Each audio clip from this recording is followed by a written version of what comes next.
V redu, se vidimo, slišimo, sem zelo vesel, da ste se odzvali. Imamo že 151. Zoom, naše srečanje in se dogaja. Tako da najprej vas vse prav prisrčno pozdravljam, vsi, ki ste se odzvali nocoj tukaj v studiu, dober večer. Večer pa vsi, ki ste pred kamerami, tudi tisti, ki ste na novo. Danes na ta 151. bomo šli najprej kratek program skozi, potem bom pa jaz naredil kratko predavanje, Eveljana, potem film in tako bo nocoj tak večer potekal. Zdaj bi pa to bolj podrobno, tako da bi kot ponavadi priključil tale naš zaslon in evo 151. srečanje. In kot rečeno, tukaj danes ne zamudite filma Sound of Freedom.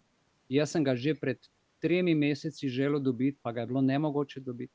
Pravzaprav je bil povsod blokiran, ker so ga samo v specialnih kinih vrteli in v nekaterih kinih so ga celo odpovedali.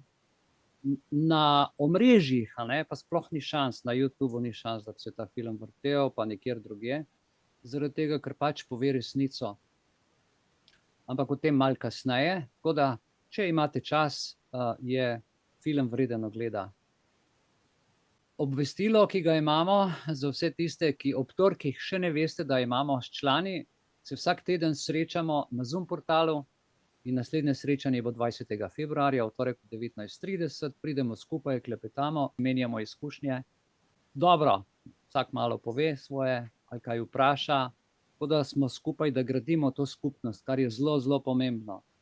Tako da vas povabim, če imate ob torkih čas, da se nam pridružite. Tudi če zamudite, kadarkoli, lahko pridete kadarkoli v Zoom, lahko greste kadarkoli, to je čisto svobodno. Ne da zdaj, da prideš, pa moraš tam videti, ker bo zdaj Belis tam videl, da sem jaz šel. Ne obremenjujte se s tem. Kadarkoli lahko pridete in če nimate časa, kadarkoli lahko odidete, ker to je čisto človeško.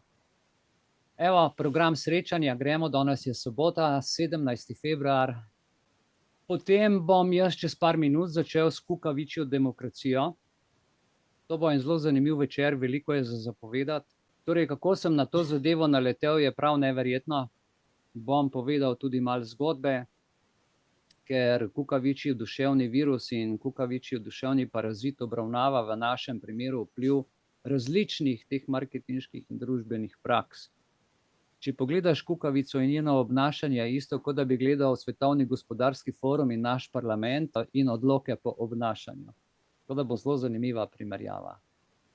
Po tem predavanju bomo naredili kratko pauzo in bo Eveljana imela razmislek o božji hrani.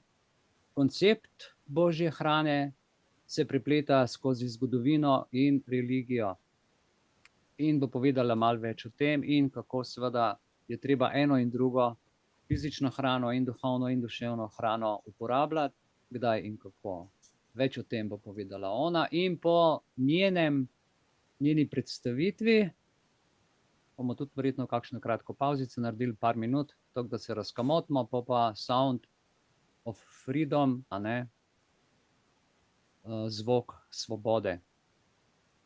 To je film reševanje ugrabljenih otrok, zelo napet kot kriminalka, s tem, da je dokumentaren film, ki so ga skrivno posneli pri tihotapljanju, pri aretacijah, pri vseh teh stvareh, tako da je res zelo zanimivo. Vabljeni, film ni glih enostaven za gledati, je zelo težek za gledati, ampak ima pa tudi vsebino in sporočilo. Moramo čuvati naše otroke. Tudi v šoli, tudi v vrtcu, tudi v srednji šoli, tudi na ulici. Skozi moramo imeti skrb drug za drugega. Oni za nas, mi za njih. Imam za vas veselo novico, za tiste, ki še niste prebrali vsega v elektronski pošti. Pri Misterijih je društvo uredilo, da člani društva Belis, kolikor bi kdo želel, Misteriji dajo v bistvu letno naročnino za revijo namesto 68 €, 59 €.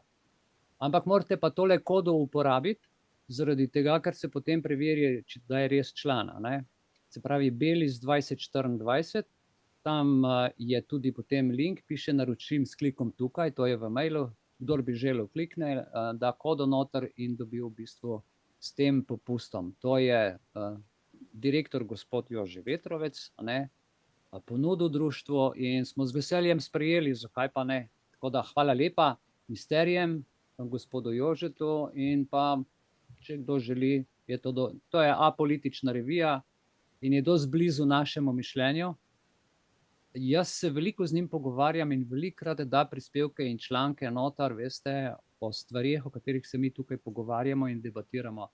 Je zelo odprta duša, sicer so pa to misteriji, a ne, rečemo, misteriji za naše politike, ki jih potem moramo pač demistificirati. Potem je spodbuda za delo društvo. Najprej moram povedati srčna hvala vsem in vsakemu, ki pomagate, ki prispevate, da lahko nadaljujemo kljub vsem možnim težavam, vsem možnim trikom države, vsem možnim tehničnim zaprekam, blokadam, ne vem, kaj bi se to imenoval. Naj vam povem, kaj so zdaj naredili po novem. Predvčerajšnjim so naredili, Facebook je sicer odprt zdaj, ne, so ga odprli, ampak ne morem, recimo, to so pri meni naredili, ne vem, kako je z vami, jaz ne morem recimo copy-paste narediti linka, ki je tako dolg, ga moram ročno prepisati, če hočem, da vse moram tipkati noter, ne morem več neke vsebine vzeti, nič, vse ročno moram natipkati, a ne. Sem bil zgleda prehiter za njih. In to je zelo, kako rečejo, veliko časa vzame, zelo veliko časa, ker jaz sem to naredil tako, ko sem imel članek hiter, zdaj pa mi vzame za objavo več časa, kakor za sestavo. In to so prav, kako bi človek rekel, ljudje, ki več ne vejo, kako bi ovirali informacijo na tak način. Ampak to nam pove vse. To nam pove vse. Tako da srčna hvala za to, za te spodbude. Res potrebujemo, so taki časi, tako da vsak evrček pride prav, da pokrijemo tle stroške. Elektriko so dvignili za 90% iz prejšnjega meseca, kar nisem mogel verjeti. Tlele za 36-37 kvadratnih metrov je prišlo 180 evrov. S tem, da še šparam, da še izklapljam stvari, je prišel 90% dražji račun. Jaz ne vem, kako je to možno. Ampak z njimi se ukvarjati, zdaj ne vem, v tem smislu težko. No, tukaj je pa, se pravi, še ta naš kolofon, Društva za srečno življenje, malo več informacij, kontaktov, linkov, ki jih potrebujete, komunikacije, prijavnico, če bi se kdo še želel v društvo Belis vpisati, za vse te bonitete, dobrodošli.